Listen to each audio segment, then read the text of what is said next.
Hello students, welcome to Good Shepherd Education Center and Asha National English School. Today we conduct class 5. Subject आपका English है. English का chapter 17 पढ़ेंगे, जो कि chapter है आपका द डायमंड नेकलेस. यानी कि जो एक स्टोरी दी गई है वो एक डायमंड नेकलेस के बारे में बताया गया है. तो उसमें बताया गया एक महिला थी जो बहुत ही सुंदर खूबसूरत थी, बहुत ज़्यादा खूबसूरत महिला थी. उसका नाम था मैटिल्डा. ठीक है, वो एक मतलब मीडियम परिवार से थी और उसकी ख्वाहिश थी, उसकी इच्छा थी कि उसकी शादी भी एक अच्छे घराने में हो, एक बड़े घर में हो, और ताकि वो बड़े घर में जाए, अच्छे से पहने, ड्रेसेस पहने, अच्छी अटायर ले और बहुत ही अच्छी खूबसूरत दिखने का उसे बड़ा शौक़ था. तो उसकी शादी एक गवर्नमेंट जॉब करने वाले व्यक्ति से होती है जो कि क्लर्क होता है और उसका नाम होता है लॉजेल. तो उसकी शादी वहाँ पे हो जाती है, पर एक मतलब उन लोग की ऐसा लाइफ स्टाइल होती है कि सब कुछ होता है पर बहुत ज़्यादा हाई प्रोफाइल नहीं होता है. उसे बड़ा हाई प्रोफाइल बनने का बड़ा शौक़ था. मतलब वो ऊंचे तबके का बनना चाहती थी, बहुत ज़्यादा रिच बनना चाहती थी.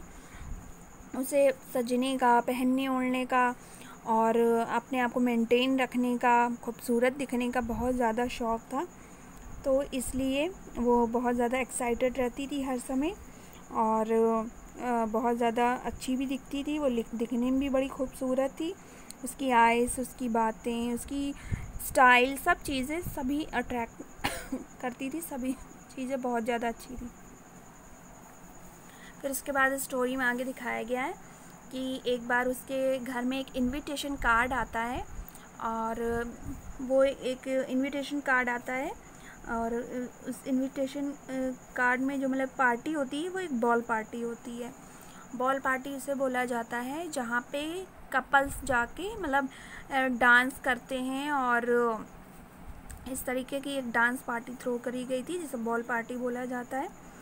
और उसे जाने की बड़ी एक्साइटमेंट था, जाने के लिए बड़ी खुश थी, उत्सुकता थी उसके मन में कि वो जाएगी, अच्छी दिखेगी, वेल मेंटेन होएगी, बहुत अच्छे से तैयार होगी. लेकिन वो उसका हस्बैंड भी बोलता है हाँ हम लोग पार्टी में चलेंगे. लेकिन थोड़ी देर बाद वो क्या करती, बड़ी नर्वस और नाराज़ सी हो जाती, क्योंकि वो सोचती है, कहती है मैं नहीं जाऊँगी पार्टी में, मैं क्या करूँगी पार्टी में जाके, मेरे पास तो पहनने के लिए कुछ अच्छा नहीं है और मैं कैसे वहाँ तैयार होके जाऊँगी, क्या करूँगी.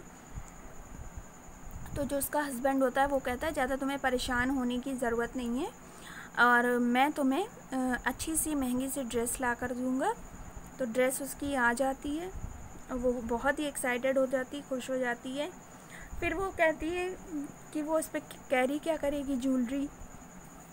तो उसका हस्बैंड बोलता है कि मैं अभी इतना अफोर्ड नहीं कर सकता कि मैं तुम्हें एक महंगी ज्वेलरी दिलाऊं.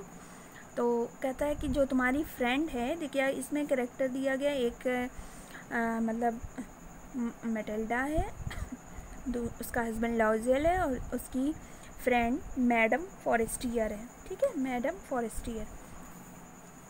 फॉरेस्टियर जो तुम्हारी फ्रेंड है वो एक काफ़ी रिच महिला थी, वो उसकी फ्रेंड थी. कहता है जाकर तुम उससे कोई नेकलेस हो या कुछ हो तुम उसे उधार मतलब पहनने के लिए ले लो, फिर उसे बाद में हम वापस कर देंगे. तो वो कहती हाँ ये अच्छा आइडिया है. फिर वो अपनी फ्रेंड के पास जाती है और उससे एक नेकलेस लेती है और उसे कैरी करती है और वो बहुत खूबसूरत दिखती है, बहुत ज़्यादा प्रिटी दिखती है. जब वो पार्टी में जाती है तो उस पार्टी में सब लोग सिर्फ मैटिल्डा को देखते हैं, यानी कि सिर्फ उसे देखते, कहते हैं वाओ जो मैडम लॉजेल हैं वो कितनी ज़्यादा प्यारी, कितनी खूबसूरत हैं, कितनी ज़्यादा मतलब अच्छी दिख रही हैं. वो बड़ी खुश हो जाती है. मैडम लॉजेल भी मैटिल्डा को बोला गया है क्योंकि इसके हस्बैंड का नाम था लॉजेल. तो इस स्टोरी में भी उन्हें मैडम लॉजेल के नाम से भी पुकारा गया है. वो बहुत खूबसूरत दिखती है और अब सभी उसकी तारीफ़ करते हैं, सब उसकी ज्वेलरी की तारीफ़ करते हैं, उसके कपड़ों की तारीफ़ करते हैं. उसे यही सब चाहिए होता है और वो बहुत खुश होती है जब वो वहाँ पे कैब वगैरह बुक करके जाती है, बहुत ही अच्छे तरीके से जाती है. फिर जब पूरी नाइट पार्टी चलती है, करीबन सुबह के 4 बजे तक वो लोग वापस आते हैं. कैब में ही बैठ के वापस आते हैं। जब वो घर में बैठती है तो शीशे में अपने आप को निहारती है और देखती है कि वो वाकई में कितनी सुंदर है। इसीलिए सारे लोग उसकी तारीफ़ कर रहे थे, सभी लोग उसकी तरफ देख रहे थे, सभी उससे अट्रैक्ट हो रहे थे और सभी उसकी ज्वेलरीज़ को भी देख रहे थे। फिर वो उसका ज्वेलरी पे ध्यान जाता है तो देखती है उसके गले में नेकलेस नहीं है, तो नेकलेस को वो ढूंढने लगती है। फिर उसका हस्बैंड कहता है तुम इतनी परेशान क्यों हो, क्या ढूंढ रही हो? तो वो बोलती है कि मैं एक नेकलेस ढूंढ रही हूँ जो मैंने पहना था, वो मिल नहीं रहा। अब बताओ मैं जो मैडम फॉरेस्टियर उन्हें क्या वापस करूँगी, क्या करूँगी? तो वो कहता है तो चिंता वाली बात है। वो लोग फटाफट ढूंढना शुरू करते हैं, सब जगह ढूंढते हैं, पार्टी में, उस कैब में और रास्ते में, हर जगह जाकर ढूंढते हैं। फिर उसका हस्बैंड कहता है देखो परेशान होने से कोई फ़ायदा नहीं है, तुम मैडम फॉरेस्टर को कॉल करो और कह दो कि मैं कुछ उसमें टूट गया है, मैं आपको 2-3 दिन बाद उस नेकलेस को वापस कर दूँगी। तो वो मैडम फॉरेस्टियर से बात करती है और कहती है कि मैं आपका नेकलेस 2-3 दिन में लौटा दूँगी। तो वो बोलती है ठीक है। तो इसका हस्बैंड क्या करता है, जगह जगह ज्वेलरी शॉप्स में जाता है और कुछ पैसे मतलब वो अपने पास से लेता है, कुछ उधार ले लेता है और वो वहाँ पर जाकर ज्वेलरी शॉप में सेम वैसा ही नेकलेस ख़रीद लेता है 40,000 फ्रांस से। 40,000 यानी फ्रांस से दिए गए, ये मतलब एक रकम होती है जो हाई ज़्यादा रकम होती है। तो वो 40,000 फ्रांस से मतलब रकम ले लेता है और इतने की ज्वेलरी लेकर आता है और जाकर कहता है अपनी वाइफ से कि तुम जल्दी जाओ और मैडम फॉरेस्टियर को वापस करके आओ। तो वो मैडम फॉरेस्टियर को वो नेकलेस वापस कर देती है।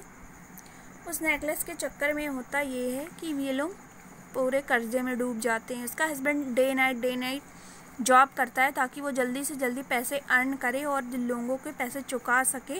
वो बहुत ही परेशान हो जाता है, उनके घर की स्थिति बिगड़ जाती है, यहाँ तक कि जो इसकी मेटिल्डा की मेड होती है उसे भी हटाना पड़ता है क्योंकि ये लोग उसे अफोर्ड नहीं कर पाते हैं। तो मेटिल्डा जो होती है वो घर का सारा काम करती है। कहाँ वो एक लग्जूरियस लाइफ जीना चाहती है पर उसे एट द लास्ट सब काम करना पड़ता है और उसकी लाइफ बिल्कुल कह लीजिए ट्रबल में आ जाती है, डिस्ट्रॉय हो जाती है। फिर दिखाया गया है स्टोरी में कुछ समय बीत जाता है, मेटिल्डा बूढ़ी हो चुकी होती है, उसकी जो खूबसूरती है वो भी दिन प्रतिदिन ढलती जाती है और ऐसे ही करके मतलब उसका समय बड़े ट्रबल के साथ गुजरता चला जाता है। और फिर उसके बाद एक बार उसको मार्केट में मैडम फॉरेस्टियर मिलती है और मैडम फॉरेस्टियर से पूछती है कि तुम तो मुझे कई समय से मिली नहीं और तुम कहाँ रहती हो अब? तो वो बताती है उसे अपनी सारी बातें कि मैं बहुत परेशान हूँ और मैं बहुत ट्रबल में आ गई और मैंने जो आपसे नेकलेस लिया था उस वजह से मेरी पूरी लाइफ समझ लीजिए डिस्ट्रॉय हो गई। तो उसने कहा कि कौन सा नेकलेस? तो वो कहती है कि मैंने आपका नेकलेस के लिए कर्जा लिया और बहुत सारी प्रॉब्लम्स को फेस करना पड़ा क्योंकि आपका नेकलेस टूटा नहीं था, मुझसे खो गया था। तो वो कहती है अच्छा वो जो नेकलेस मैंने तुम्हें पार्टी में पहनने के लिए दिया था? तो वो बोलती हाँ वही वाला नेकलेस, वो एक्चुअली खो चुका था इसलिए हम लोगों ने कर्जा लेकर के उस नेकलेस को लिया और आपको वापस किया। तो वो जो मैडम फॉरेस्टियर होती हैं वो बोलती हैं अरे वो नेकलेस तो ऐसे ही था और मुझे नहीं पता कि तुम्हें उसकी वजह से इतना ट्रबल फेस करना पड़ा, वो तो मैंने केवल 500 फ्रांस का लिया था, वो ऐसे ही था। यानी कि वो डायमंड का नेकलेस था ही नहीं, यानी कि वो एक ऐसी डायमंड जैसा दिखने वाला एक नेकलेस था। तो ये आपकी स्टोरी है, ये आपकी स्टोरी है। तो इसे आप ध्यान से पढ़िएगा, पूरे चैप्टर को रीड करिएगा, हर एक कैरेक्टर को ध्यान से पढ़िएगा। और इस स्टोरी से हमें यही मोरल मिलता है कि हमें जितना दिया जाए, जितना हमारे पास होता है उसमें हमें संतोष करना चाहिए और लालच नहीं करनी चाहिए क्योंकि लालच ही इंसान को उसके ट्रबल में फंसा देती है। तो ये आपका चैप्टर है, इसे आप अच्छे से रीड करिएगा, ये आपका होमवर्क होगा। बाय।